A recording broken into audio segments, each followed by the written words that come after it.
In 1347, 12 Genoese ships arrived in Sicily carrying the most valuable cargo in history. Not gold, not silk, not spices. Death. Within 5 years, half of Europe was gone. 25 million people dead. The Black Death was the worst catastrophe in human history. Cities were abandoned. Fields went unplowed. Entire villages vanished overnight. The dead were piled in mass graves because there was no one left to dig individual plots. Priests refused to give last rites because they knew they'd be next. Families abandoned their dying children. Society was collapsing. Everyone expected Europe to take centuries to recover, if it ever recovered at all. But here's what they don't teach you in history class. The survivors became the richest generation in European history. Within 30 years of the plague, European workers were eating meat every day. Peasants were wearing jewelry. Laborers were refusing to work unless they got paid wages. That would have been unthinkable. Before the plague, the Black Death killed half of Europe, and then it made the other half rich. This is the story of the greatest economic transformation in history. How a pandemic accidentally created the modern economy, how mass death led to mass prosperity, and why the elites were absolutely terrified of what happened next. Let me tell you what life was like for a medieval European peasant in 1340, right before the plague hit. You wake up before dawn. You work the Lord's fields until sunset, 6 days a week, 50 weeks a year. For this labor, you get to keep about 1/3 of what you produce. The rest goes to your lord, the church, and various taxes. You live in a one-room cottage made of mud and straw. You share it with your family, your livestock, and the rats. You eat bread, mostly just bread. If you're lucky, you get some porridge. Meat maybe twice a year, Christmas and Easter. You'll never travel more than 10 miles from where you were born. You can't read. You can't write. You own 2 sets of clothes, the ones you're wearing, and the ones you'll be buried in, and you're never getting out. You're legally tied to the land, a serf. If you try to leave, you'll be hunted down and returned, or hanged. This isn't just poverty. This is a system designed to keep you poor. Because medieval Europe had a problem. Too many people, not enough land. The population had been growing for 300 years. By 1300, Europe had reached maximum capacity. There were roughly 75 million people trying to survive on medieval agricultural technology. And medieval agriculture was terrible. No crop rotation, no fertilizer, primitive tools. You could work a field for a year and barely produce enough to feed your family, so labor was worthless. There were always 10 peasants waiting to take your job. Lords could pay you almost nothing because you had no leverage. It's the oldest economic law. When supply exceeds demand, prices fall. And the supply of labor massively exceeded demand. The result? Extreme wealth inequality. The top 5% of medieval society controlled 95% of the wealth. Lords lived in castles. Peasants lived in hovels. And there was no way out. No social mobility. No economic opportunity. You were born poor, you died poor, your children would be poor. The medieval economy was a locked system, optimized for the people at the top. Then the Black Death arrived and broke everything. The Black Death hit Europe in October 1347. By 1353, half the population was dead. 75 million people reduced to 37 million in 5 years. Imagine that. Walk down your street. Every other house empty. Half your friends dead. Half your family dead. Entire villages were abandoned. Farms went unworked. Cattle wandered through empty fields with no one to tend them. Crops rotted because there was no one to harvest. The economy didn't just contract, it disintegrated.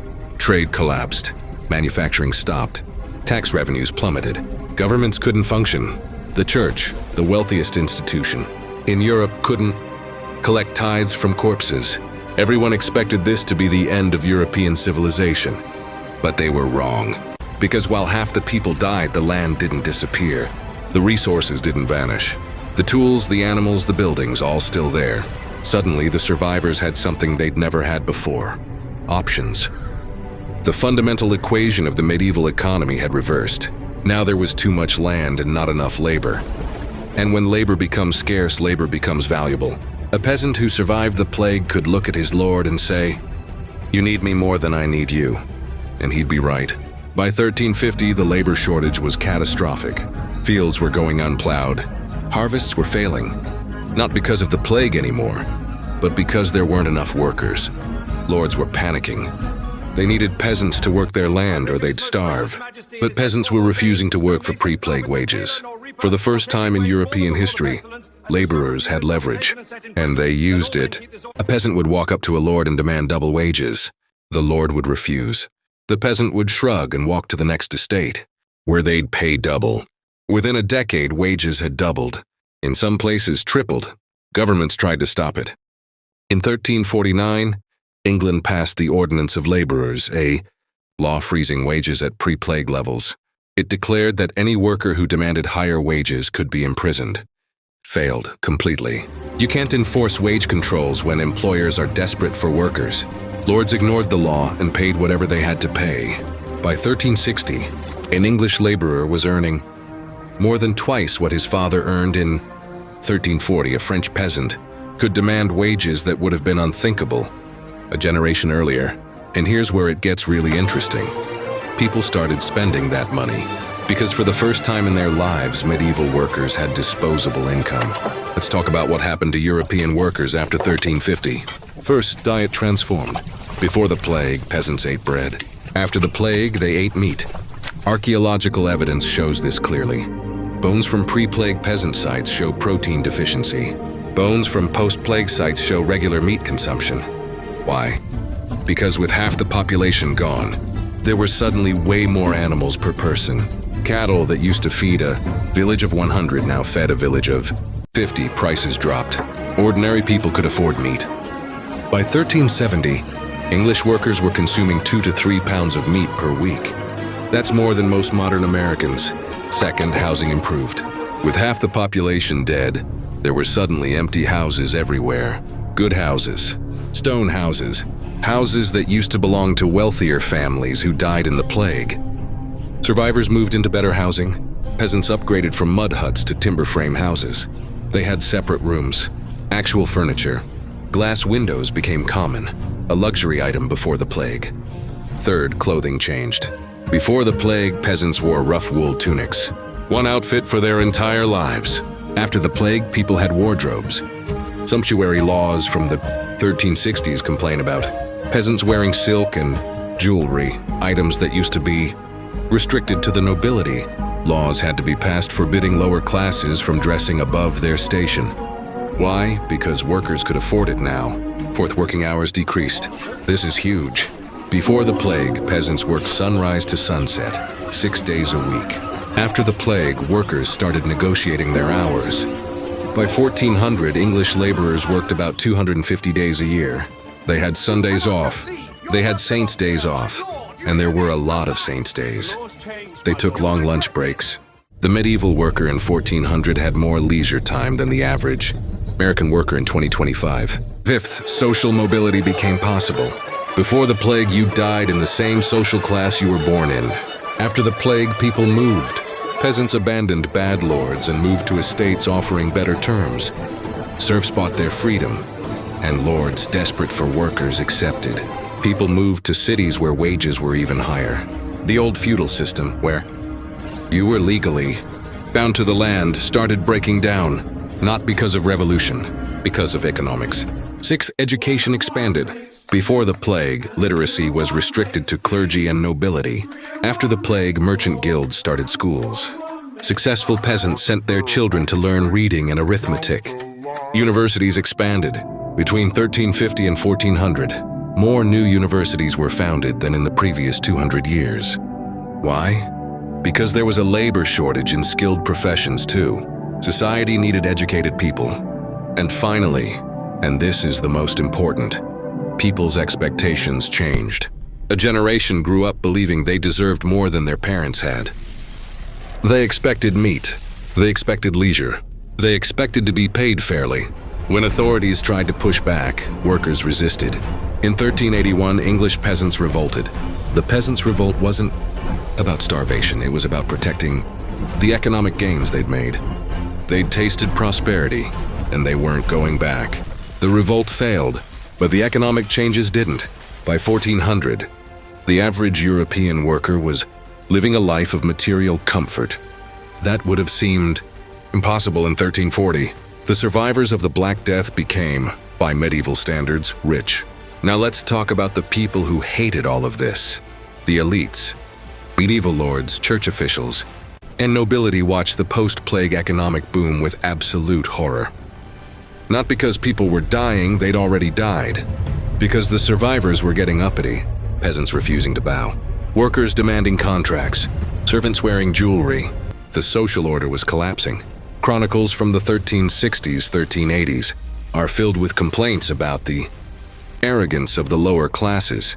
Servants are so proud nowadays that they will not be content with simple food and clothing as their fathers were.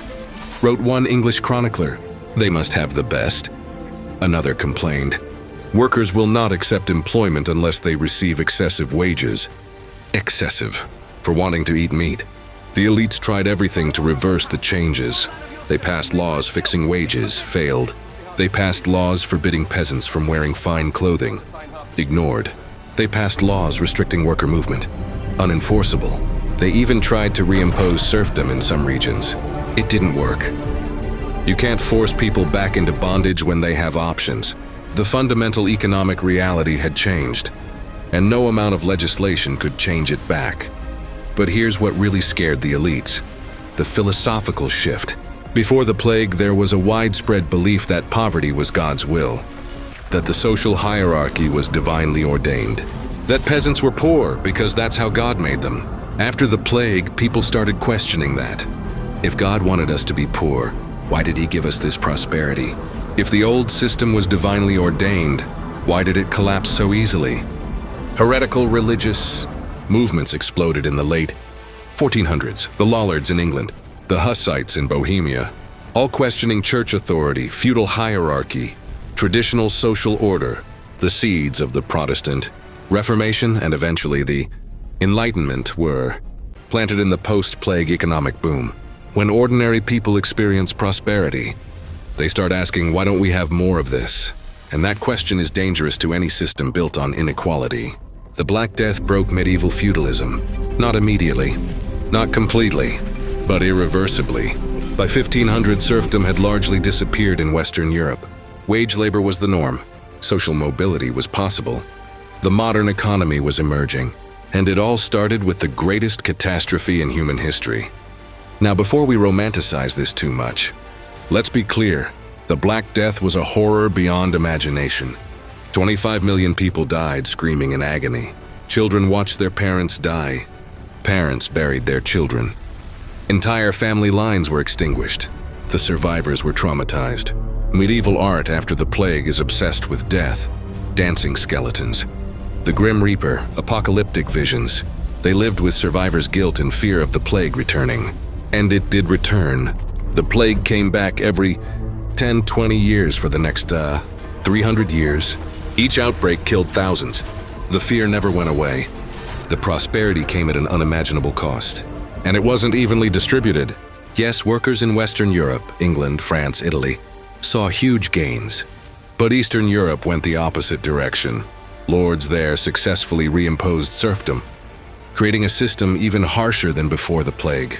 Women saw some gains. They could enter trades previously closed to them, but they were still second-class citizens, paid less for the same work. Jews and other minorities were scapegoated. Pogroms swept through Europe. Entire Jewish communities were murdered by people looking for someone to blame. The plague didn't create a utopia. It created opportunity, which, like all opportunities, was seized by those with the power to seize it. But here's what haunts me about this story. It took the death of half of Europe to give the survivors a decent standard of living.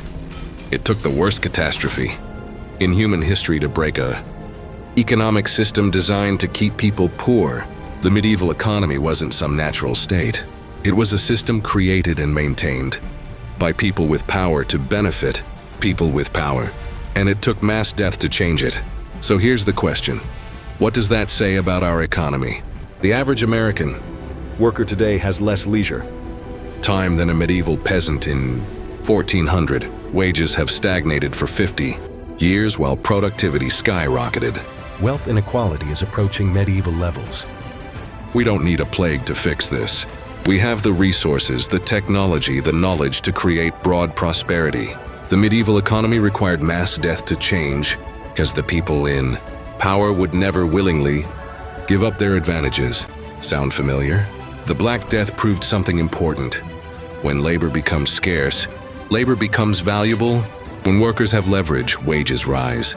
When people have options, they demand better treatment. The survivors of the plague didn't get rich because society became more generous. They got rich because the economics changed in their favor.